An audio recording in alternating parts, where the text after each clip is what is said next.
কৃষক বন্ধু প্রকল্পে বড় আপডেট। এবার আসবে রবি চাষের টাকা।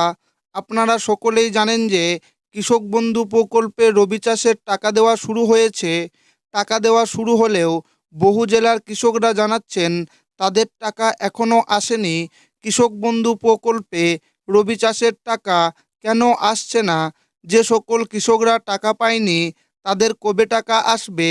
কী কারণে টাকা দিতে দেরি হচ্ছে, সমস্ত কিছু জানাবো আজকের এই ভিডিওতে এবং আপনাদেরকে প্রমাণ সমেত দেখাবো।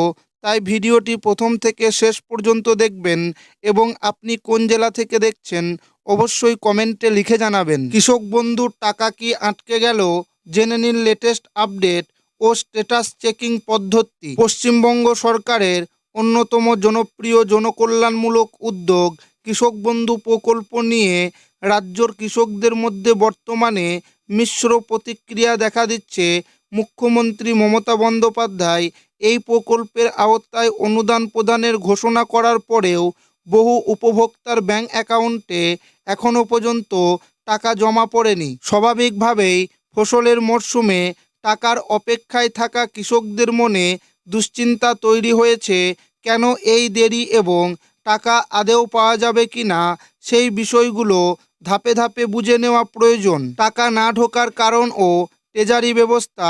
অনেকে মনে করেন পিএম কিষাণ সম্মান নিধি যোজনার মতো কৃষক বন্ধু প্রকল্পের টাকাও সরাসরি ডিবিটি বা আধার কার্ডের মাধ্যমে পাঠানো হয়, কিন্তু বাস্তব চিত্রটি কিছুটা ভিন্ন।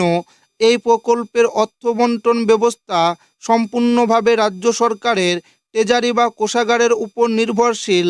প্রতিটি জেলার জন্য পৃথক ট্রেজারি অফিস থাকে এবং সেখান থেকেই ফান্ড রিলিজ করা হয়। টাকা ঢুকতে দেরি হওয়ার পেছনে মূলত দুটি কারণ কাজ করছে। এক নাম্বার, ট্রেজারি ক্লিয়ারেন্স। যেহেতু প্রতিটি জেলার ট্রেজারি আলাদা, তাই সব জেলায় একসাথে টাকা ঢোকে না। উদাহরণস্বরূপ, যদি পুরুলিয়া জেলার ট্রেজারি আজ টাকা রিলিজ করে, তার মানে এই নয় যে একই দিনে বাঁকুড়া বা হুগলির কৃষকরাও টাকা পাবেন। এটি একটি ধাপে ধাপে সম্পূর্ণ হওয়ার প্রক্রিয়া। দুই নাম্বার কারণ, টানা সরকারি ছুটি। টাকা ঘোষণার ঠিক পরে রাজ্যই একাধিক সরকারি ছুটি ছিল। শনি ও রবিবারের সাপ্তাহিক ছুটির সাথে যুক্ত হয়েছিল সোমবারের স্বামী বিবেকানন্দের জন্মজয়ন্তীর ছুটি। টানা 3 দিন ব্যাংক এবং সরকারি দপ্তর বন্ধ থাকার ফলে অফিসিয়াল কাজকর্মে বড়সড় বিরত পড়েছে, যা পেমেন্ট প্রসেসিংয়ে ধীরগতি এনেছে। কবে টাকা অ্যাকাউন্টে ঢুকবে? টানা ছুটির পর মঙ্গলবার থেকে পুনরায় সরকারি অফিস ও ব্যাংকগুলির কাজকর্ম স্বাভাবিক হতে শুরু করেছে। প্রশাসনের অন্দরমহলের খবর অনুযায়ী আজ বিকেলের পর থেকেই বিভিন্ন জেলার ট্রেজারি থেকে ফান্ড রিলিজ করার প্রক্রিয়া শুরু হতে পারে। তবে এখনও একটি বিষয় মাথায় রাখা দরকার, সামনেই পৌষ সংক্রান্তি বা পৌষ পার্বণ উপলক্ষে যদি কোনো স্থানীয় বা আংশিক ছুটি থাকে, তবে কিছু কিছু ক্ষেত্রে টাকা ঢুকতে আরও 24 থেকে 48 ঘন্টা সময় লাগতে পারে। মোটের উপর যদি আপনার সমস্ত নথিপত্র ঠিক থাকে, তবে আগামী 2 থেকে 3 দিনের মধ্যেই ব্যাংক অ্যাকাউন্টে টাকা ঢুকে যাওয়ার প্রবল সম্ভাবনা রয়েছে। আপনি টাকা পাবেন তো নিশ্চিত হন নিজেই। টাকা দেরিতে ঢুকলে সমস্যা নেই, কিন্তু আপনার আবেদনের স্থিতি বা স্ট্যাটাস ঠিক আছে কিনা তা জানা সবথেকে জরুরি। 2026 সালের নতুন নিয়ম অনুযায়ী খুব সহজেই আপনি মোবাইল থেকে এটি যাচাই করতে পারেন। স্ট্যাটাস চেক করার সহজ ধাপ।